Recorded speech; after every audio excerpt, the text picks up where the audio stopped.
Greetings survivors and friends, and welcome back to another Concept Limbo.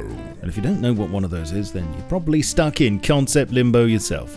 Don't worry, I'm sure the developers will get round to you in a few years, in a DLC or something. In this series I've looked at practically every official concept that's been publicly shown for Rust, many of which we now have as our shiny playthings, and a few that are yet to surface, but more recently, since the barrel has been well and truly scraped, I've been pilfering ideas from the community, and this episode is another one of those. And so it goes without saying that none of these ideas are official, they're not endorsed or suggested by Facepunch, and as such will probably never happen.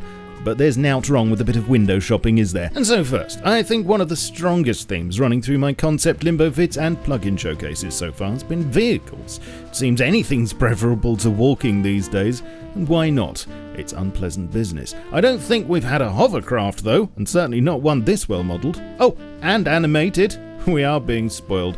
Ben Sloan, who modelled it, says, I tried to make most pieces out of makeshift items to keep the style consistent with the game, but I think he's certainly done that. Lots of attention to detail I can see here, such as the cobalt colour scheme and branding on the front, the Happis karting seats, bicycle handlebar steering, and even a couple of cup holders for cobalt energy drinks, best have decontaminated. Personally, to bring it more in line with Rust safety standards, I'd dispense with the grid protection for the fan blades though.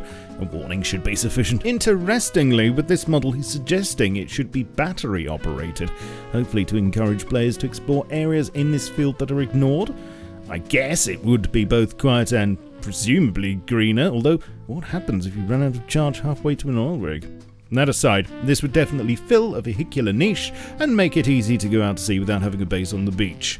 But what do you think? Let me know in the comments. Okay, so maybe there is another mode of transport that's been overlooked up until now.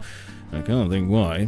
How about boldly pogoing, where no survivor has gone before? This is yet another high-quality piece of concept art from the community and includes bits salvaged from tuna and sardine cans and a fire extinguisher. It was modelled by Gumblebun a couple of years ago, but I only found out about it recently. Tut tut tut, getting sloppy. There was a fair bit of theorising as to its uses and potential drawbacks in the comments when it was first posted on Reddit.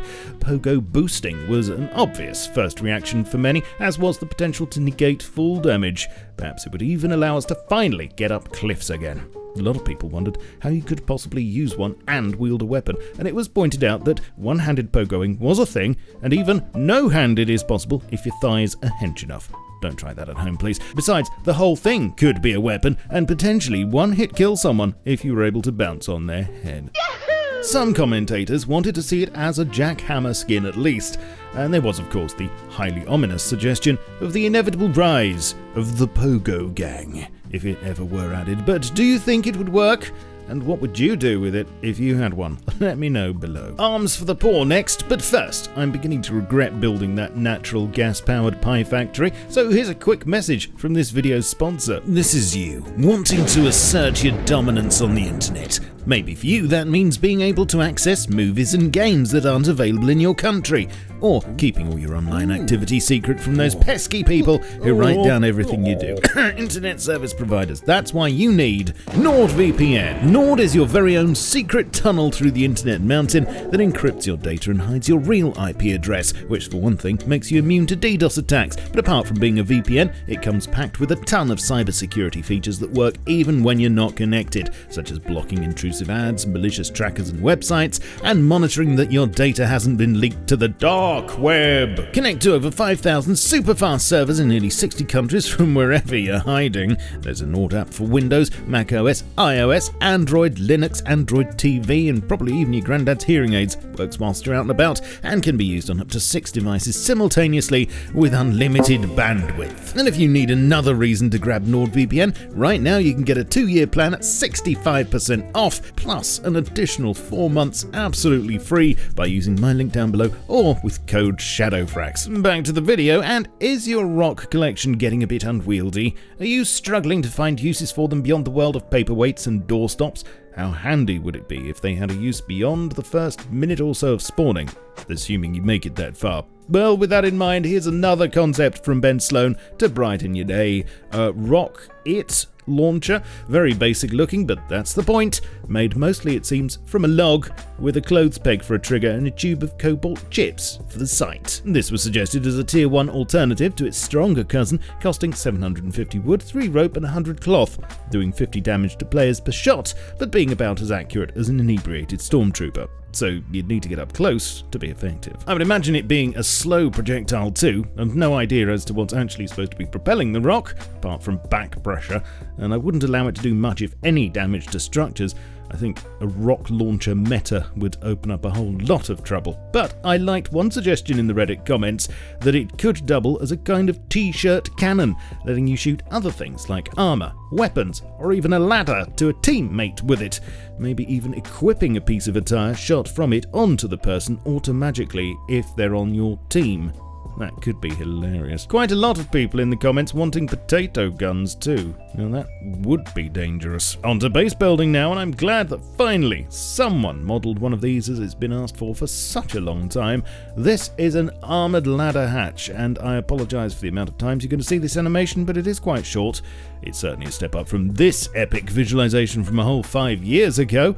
Modelled by Not Real Swizz, this actually looks exactly like I'd imagine one to, and I'd heard you liked hatches in your hatches, so you'll be glad to see the inclusion of a hatch on the hatch itself, just like an armoured door. Wonder if you could post things through it. You definitely should be able to. Small things, obviously. Maybe combine it with that potato gun.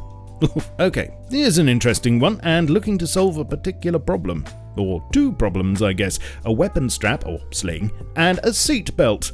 Firstly, the weapon strap would take up an attachment slot and prevent your weapon from falling down a hill, off a roof, or into the water from a boat, etc, etc.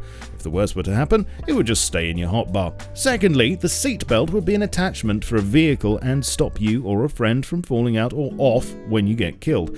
Say a minicopter passenger takes a bullet for you, well, they can stay strapped in and carry on taking them. No need to get out to loot him, just fly off somewhere safe. Now, of the two, the seatbelt seems more OP and would eliminate the reward of shooting an enemy out of a vehicle for one, but the sling could work both ways, making it easier to loot your gear for whoever finds you, not just yourself or teammates. I think the main advantage would be to those up high, dare I say it, roof campers. Yeah.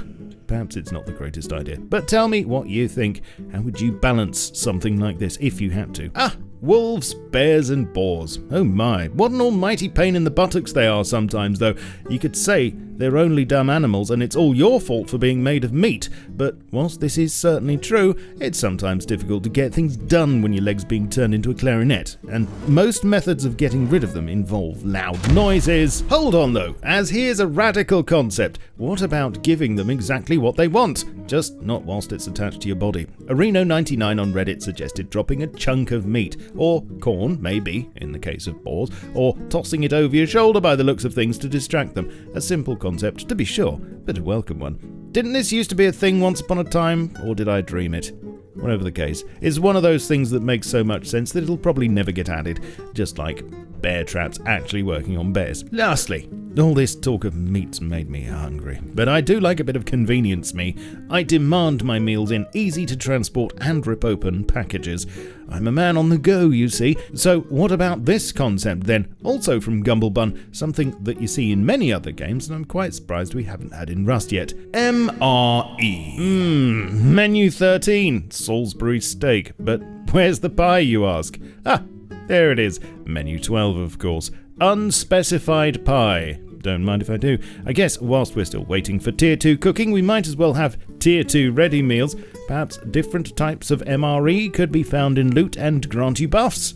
We all love buffs, don't we? What do you think? Please let me know, and do tell me which, if any of these community concepts, float your rowboat. If you think an idea is good but needs a tweak, please explain what you do differently.